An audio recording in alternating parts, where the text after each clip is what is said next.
M. Akib, warga Jalan R. Sukamto, Kecamatan Kemuning, Palembang, melaporkan adik kandungnya ke SPKT Polrestabes Palembang.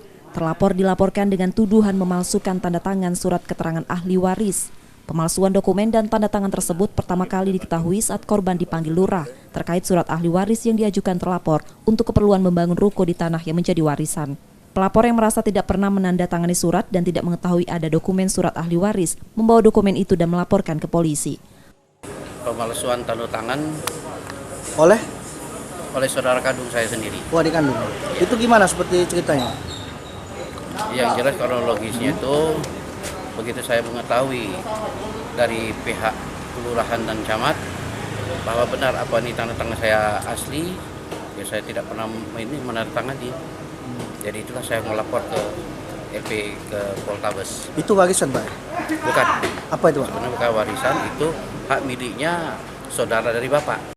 Pelapor berharap polisi menangkap terlapor agar masalah yang mereka hadapi segera dapat diselesaikan. Yudiki Suwanto, Kompas TV Palembang, Sumatera Selatan.